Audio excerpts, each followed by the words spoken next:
মহারাজ, মহারাজ। সেনাপতি, আপনাকে আতঙ্কিত লাগছে কেন? মহারাজ, শ্রীকৃষ্ণ আর বলরাম একাই যুদ্ধভূমির দিকে গেছেন। এটা কি বলছো সেনাপতি? আমি সত্যি বলছি মহারাজ। কৃষ্ণ আর বলরাম কারুর সঙ্গে কোনো আলোচনা না করে এই সিদ্ধান্ত নিল কিভাবে? মহারাজ বসুদেব, আপনি একটু চিন্তা করবেন না। আপনি দেবকীর খেয়াল রাখুন, আমি দেখে আসছি।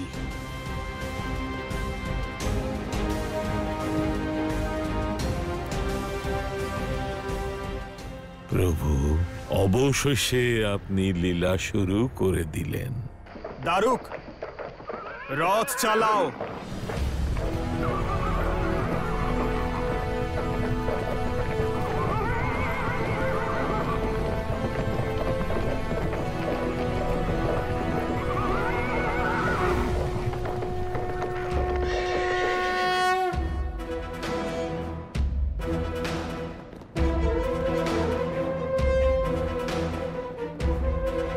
হে মগধ সম্রাট জরাসন্ধ, কোথায় আপনি?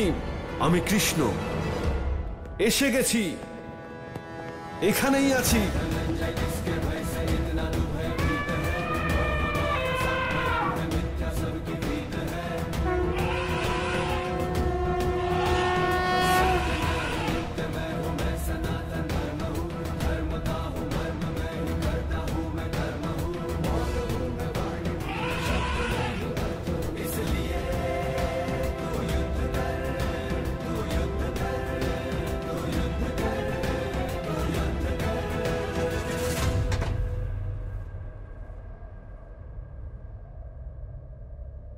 দ্বার উন্মোচন করো দ্বারপাল। আমাদের ক্ষমা করে দিন মহারাজ। শ্রীকৃষ্ণের নির্দেশ যে যতক্ষণ না উনি ফিরে আসবেন ততক্ষণ দ্বার খুলব না। কৃষ্ণ তোমাকে নির্দেশ দিয়েছে। আমি মহারাজা উগ্রসেন তোমাকে আদেশ করছি, দ্বার খোলো। মহারাজ, হতে পারে এটি কৃষ্ণের কোনো পরিকল্পনা। কিন্তু গুরুদেব, ও আমার নাতি, ওর জন্য আমি চিন্তিত। মহারাজ, শ্রীকৃষ্ণ আমাদের বলে গিয়েছিলেন যে যদি মহারাজ আসেন তাহলে ওনাকে বলতে উনি যেন চিন্তা না করেন। উনি শীঘ্রই সমস্যার সমাধান করে ফিরে আসবেন। কৃষ্ণের কথা মেনে নিন মহারাজ। কৃষ্ণের নেওয়া যে কোনো সিদ্ধান্তের পেছনে কোনো না কোনো উদ্দেশ্য অবশ্যই থাকে। কৃষ্ণের নেওয়া যে কোনো সিদ্ধান্ত আজ পর্যন্ত অসফল হয়নি, আর ওর জীবনেও কখনো সংকট আসেনি।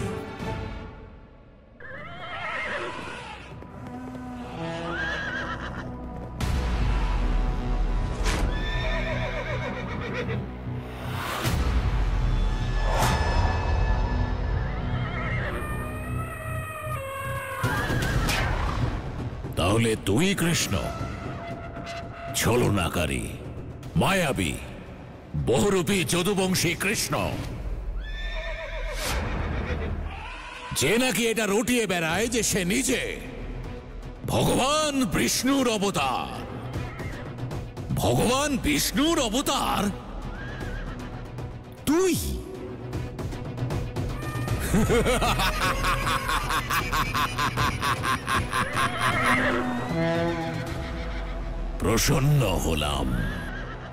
প্রসন্ন হলাম তোকে দেখে। আরো বেশি প্রসন্ন হলাম এটা জেনে যে তুই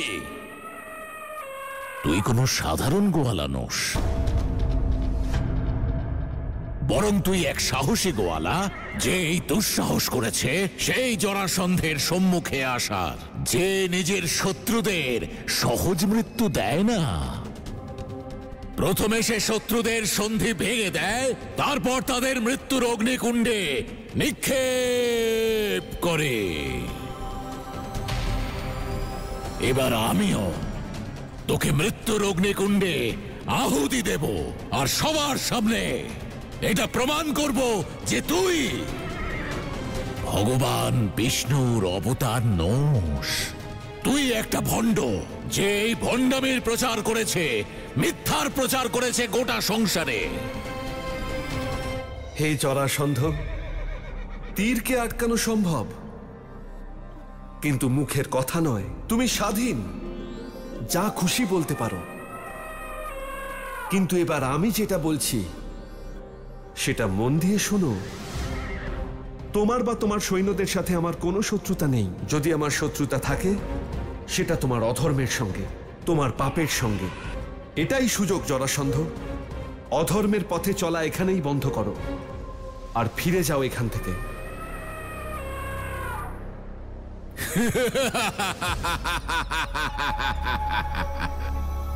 হুমকি? মহাবলী জরাসন্ধকে হুমকি? হুমকি না জরাসন্ধ, সুযোগ দিচ্ছি, প্রায়শ্চিত্তের সুযোগ, যার জন্য মানুষ ব্যাকুল হয়ে ওঠে। বিড়ম্বনা, আরো বিড়ম্বনা।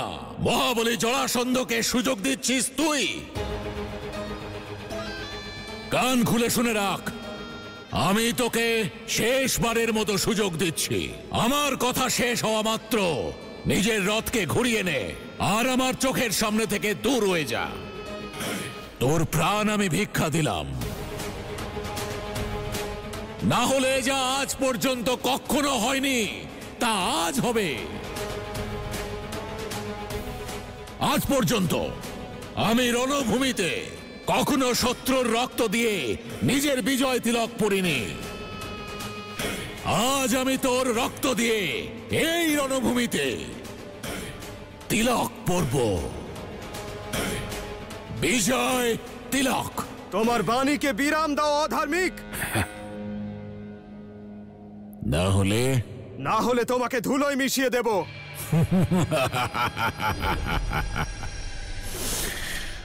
ইঁদুর হুমকি দিচ্ছে সিংহকে। তুমি যদি সিংহ হও আর তোমার শক্তির ওপর তোমার এত গর্ব, তাহলে বাক্য যুদ্ধ করো না আমার সঙ্গে। এসো, যুদ্ধ করো আমার সঙ্গে। কর যুদ্ধ, কিন্তু এটা যুদ্ধ হবে না, মহাযুদ্ধ হবে। মহাযুদ্ধ। সেনাপতি!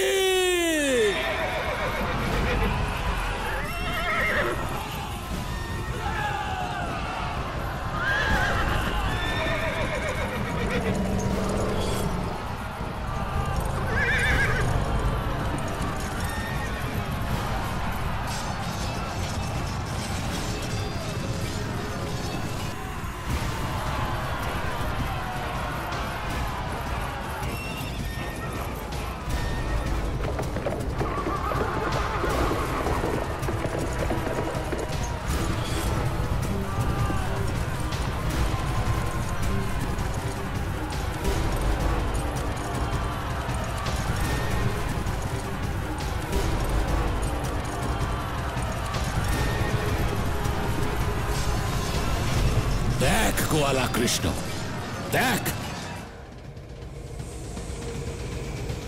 চারদিকে নিজের চোখ ঘুরিয়ে দেখ। যতদূর তোর দৃষ্টি যাবে কেবল আমারই সেনা দেখতে পাবি।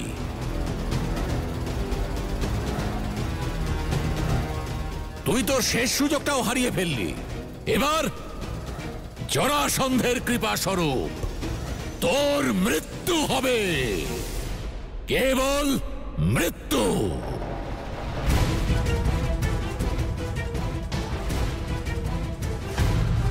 মৃত্যুর জন্য প্রস্তুত হ কৃষ্ণ।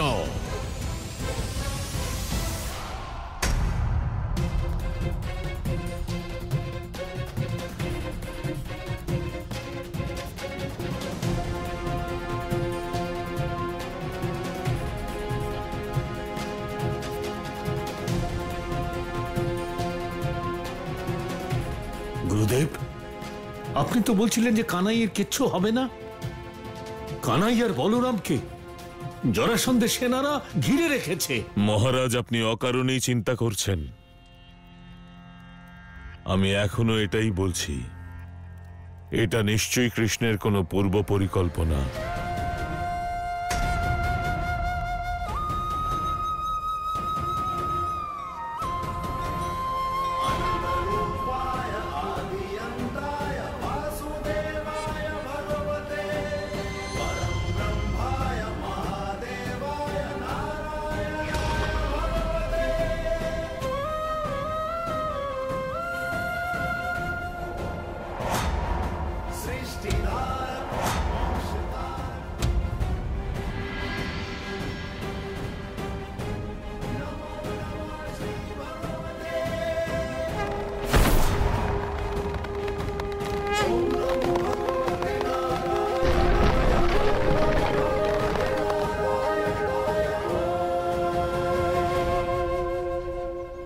মহারাজ, মহারাজ দেখুন মহারাজ, শ্রীকৃষ্ণ তার সারঙ্গ ধনুক তুলে নিয়েছেন।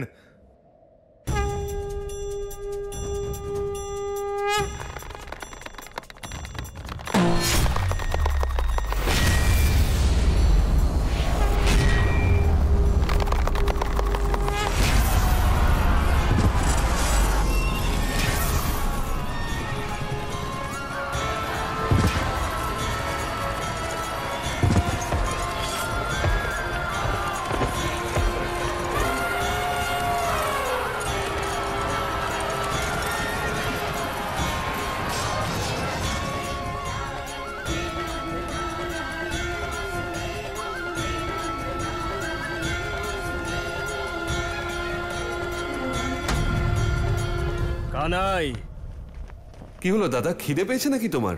হ্যাঁ কানাই, খিদে তো পেয়েছে। এই সকল সৈন্যকে বিনাশ করার খিদে পেয়েছে। যে সৈন্য তোমার ধনুকের একটি টঙ্কার সহ্য করতে পারলো না, সে তোমার সারঙ্গ ধনুকের সম্মুখীন কি করে হবে? জিজ্ঞেস করবোই অধার্মিককে। এ মহান জরাসন্ধ, এ কেমন সৈন্য নিয়ে যুদ্ধ করতে এসেছো, যারা আমার কানাইয়ের ধনুকের একটি টঙ্কার সহ্য করতে পারল না? তারা যুদ্ধ কিভাবে করবে? বড় বেশি কথা বলো তোমরা। আক্রমণ!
গুরুদেব, এসব কি হচ্ছে?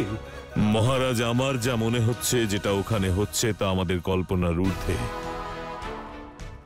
আর এটি স্পষ্ট সংকেত কোনো শুভ সংবাদের। কিসের উপর ভিত্তি করে আপনি এটা বলছেন?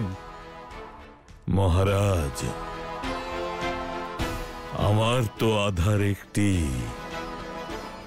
আমার কৃষ্ণ।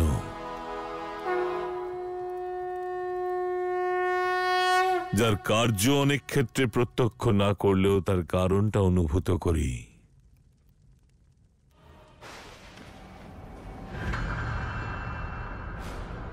যুদ্ধের ক্ষেত্রে আমার কিছু নিয়ম আছে জরাসন্ধ। আমি প্রথমেই আক্রমণ করি না, আক্রমণের পূর্বে অবশ্যই সুযোগ দিই। এই যুদ্ধক্ষেত্রকে আমি বেঁধে ফেলেছি। এবার নিজের সৈন্যদের সব দেহ দেখার জন্য প্রস্তুত হও। কেউ এখান থেকে জীবিত ফিরতে পারবে না। মূর্খ তুমি! তোমার ধারণা নেই আমার শক্তি কতটা। দেখাচ্ছি আমি আমার শক্তি।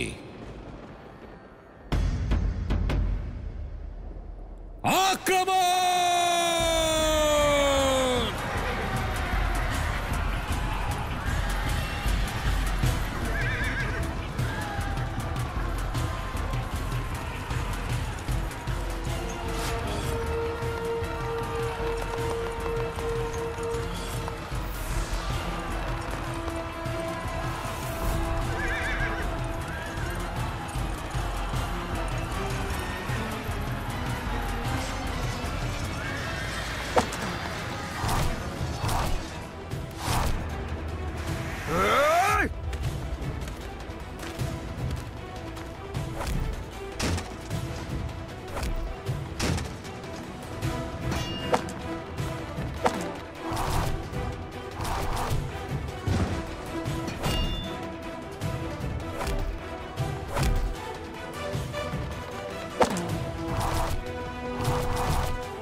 দেখো এই সব স্তূপকে। এই ছিল তো তোমার সৈন্যবাহিনী, অধার্মিক!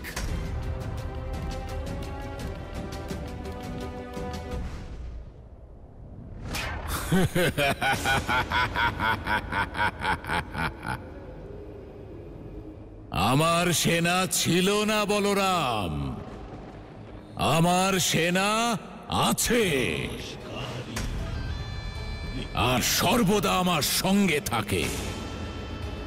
আমার সেনাকে শবের স্তূপে পরিণত করার দুঃস্বপ্ন দেখো না, তাহলে তোমরাই শবের স্তূপে পরিণত হয়ে যাবে। দেখতে চাও? দেখো সেনারা!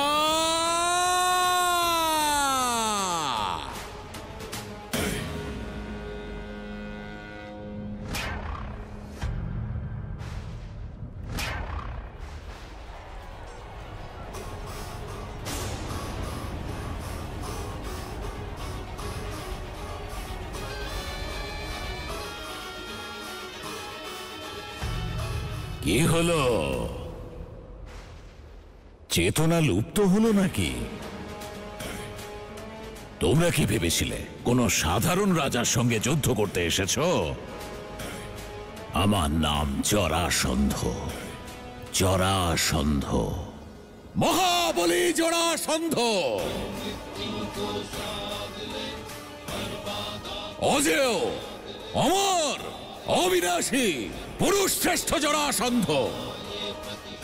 জরাসন্ধের সেনারাও অমর, আর সৈন্য দলের প্রধানও।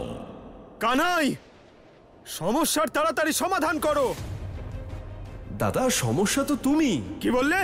যে সমস্যার সমাধান করছে সেই তোমার সমস্যা? যুদ্ধক্ষেত্রে কেউ এরকম করে নাকি? মুহূর্তের মধ্যেই তুমি অধৈর্য হয়ে পড়ছো। অধৈর্য না হয়ে কি হব কানাই? সৈন্য যদি অমর হয় তাহলে আমরা ওদের বধ করব কিভাবে? এই সৈন্যরা অমর ছিল, এখন আর নেই। কিভাবে কানাই? আমি বুঝতে পারলাম না। দাদা, আমি সংহার করে এদের অমরত্বকে ভঙ্গ করেছি। কেশব, এই অমরত্ব কি? এই সংসারের সকল প্রাণী অমর হতে চায়, এরকম কেন? পার্থ, এই সংসারে শরীর হলো নশ্বর, কিন্তু তাতে বসবাসকারী আত্মা অমর। আর মানুষের জীবনে অমরতার ভাব আত্মা থেকেই আসে। মানুষ আত্মার সত্য না জেনেই তাকে নিজ শরীরে প্রতিষ্ঠা করে, আর অমরত্বের আশায় জীবন ধারণ করে। জরাসন্ধ এই ভাবনা পোষণ করতেন। খুব গভীর রহস্য কেশব। হ্যাঁ পার্থ, মানুষের শারীরিক অমরতার মোহে পড়া উচিত নয়, আত্মার দেখানো পথ অনুসরণ করা উচিত। কারণ এই আত্মিক জ্ঞানই প্রকৃত অমরতা। পার্থ,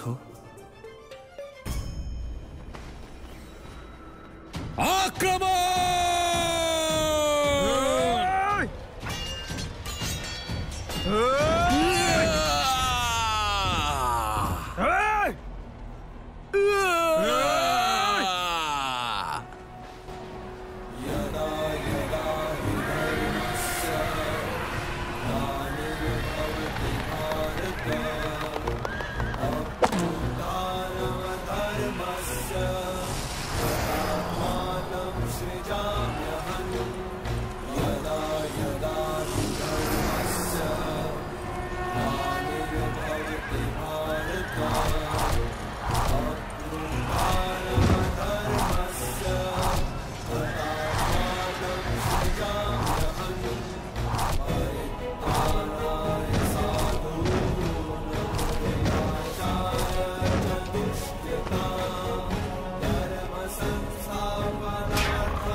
এটা অসম্ভব।